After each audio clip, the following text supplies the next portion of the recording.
আমরা একদম শেষের দিকে কয়েক মিনিটের মধ্যে কয়েকটা সাজেশন জাস্ট দ্রুত আমরা নোট ডাউন করব। বাচ্চাদের যাতে ব্রেনটা ভালো থাকে এই কারণে একটা মিক্সড খাবার খাবো আমরা। সেই খাবারটা কি? টক দই আছে না, টক দই। টক দইয়ের সাথে একটু মধু দিয়ে দিব। টক দই এবং মধু অল্প দুইটা মিক্সড করে যদি আমরা খাই তাহলে আমাদের ব্রেইনের যে ব্রেকটা ছিল না, প্রিফ্রন্টাল কর্টেক্স, এবং তার সাথে আরেকটা জিনিস আছে হিপ্পোক্যাম্পাস, এই দুইটা খুব ভালোভাবে কাজ করবে, প্রিফ্রন্টাল কর্টেক্স এবং হিপ্পোক্যাম্পাস।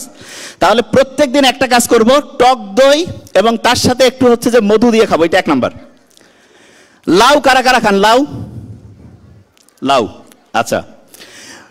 ব্রেইনের জন্য ওই খাবারটা ভালো যেই খাবারটা সহজে হজম হয়, হজম হবে যেই খাবারটা সহজে, সেই খাবারটা ব্রেইনের জন্য ভালো। সারা পৃথিবীতে যতগুলো সুপার ফুড আছে মানে খুব শক্তিশালী, তার মধ্যে একটা হচ্ছে লাউ। প্রত্যেক দিন আপনার বাচ্চাকে ব্রেইন যদি ঠিক রাখতে চান তাহলে রেগুলার প্রত্যেক দিন চেষ্টা করবেন একটু হলেও লাউ রাখতে, লাউ রেগুলার। এবং লাউ যদি খায় তাহলে হবে কি, খাবার হজম হবে ঠিকভাবে এবং ব্রেইনের যে অ্যাক্টিভিটি সেটা ভালো থাকবে। তাহলে শেষ একদম বাচ্চাদেরকে এখন ধরবো, কোন রঙের কালি দিয়ে লিখলে সবচেয়ে ভালো হয়?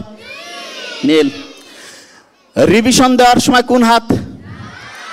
রাইট। নতুন কিছু পড়ার সময় বাচ্চার কথা যদি মন দিয়ে শুনি তাহলে ব্রেন কি ঠিক থাকবে না নষ্ট হবে?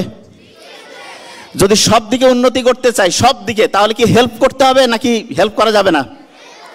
হেল্প করতে হবে। আর মায়েরা মোবাইল ব্যবহারের ক্ষেত্রে প্রথম 3 মাস, মায়ের গর্ভে যখন বাচ্চা আসে, প্রথম 3 বছর যখন বাচ্চা পৃথিবীতে আসলো, এবং প্রত্যেক দিনের প্রথম 3 ঘন্টা খুব সাবধান, এইটা যদি মেনটেন করেন আশা করা যায় অসাধারণ বাচ্চা হবে, ফিউচার অন্যরকম সুন্দর হবে। Thank you so much. আসসালামু আলাইকুম।